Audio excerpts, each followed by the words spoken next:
ಯಾವುದಕ್ಕೂ ಒಂದು ಕಾರಣ ಮತ್ತು ಕೊನೆ ಅನ್ನೋದು ಇದ್ದೇ ಇರುತ್ತದೆ. ಇಂದು ನಿನ್ನ ಜೀವನದಲ್ಲಿ ಕಡು ಕಷ್ಟದ ಕಾಲ ನಡೀತಿದ್ರೆ ನಡೀಲಿ ಬಿಡು, ಅದಕ್ಕಿಂತ ಜೀವನ ದೊಡ್ಡದು. ಈ ಜಗತ್ತಿನಲ್ಲಿ ನಿನಗಿಂತ ಶ್ರೇಷ್ಠವಾದ ವಸ್ತು ಮತ್ತೊಂದಿಲ್ಲ.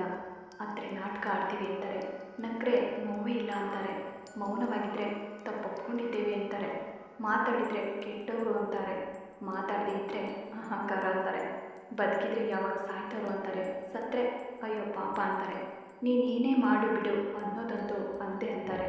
ಅನ್ನೋರನ್ನು ಅನ್ನಲು ಬಿಟ್ಟು ನೀನು ಇಷ್ಟದಂತೆ ಬದುಕು ನಡೆಸು. ಇದೇ ನಿಜವಾದ ಜೀವನ. ಕೆಲವೊಮ್ಮೆ ಪರಿಸ್ಥಿತಿಗೆ ತಕ್ಕಂತೆ ನಿಮಗೆ ಮಾತಾಡೋಕ್ಕಾಗದೇ ಇದ್ದರೆ ಒಂದೇ ಒಂದು ಕಿರುನಗೆ ಬೀರಿ ಸುಮ್ಮನಾಗ್ಬಿಡಿ. ಒಂದೊಂದು ಸಲ ನಾವು ಮಾತಾಡೋ ಮಾತುಗಳು ಕೂಡ ಗೋಚರವಾಗಬಹುದು. ಆದರೆ ನಗು ಎಂಬುದು ಯಾವಾಗಲೂ ಕೆಲಸ ಮಾಡುತ್ತದೆ. ಯಾವ ವ್ಯಕ್ತಿ ತನ್ನ ಕೆಟ್ಟ ದಿನಗಳನ್ನು ನೋಡಿರ್ತಾನೆ ಅವನು ಎಂದಿಗೂ ಬೇರೆಯವರಿಗೆ ಕೆಟ್ಟದ್ದನ್ನು ಬಯಸಲು ಸಾಧ್ಯವೇ ಇಲ್ಲ. ಶ್ರೀಕೃಷ್ಣ ಸಂಧಾನ.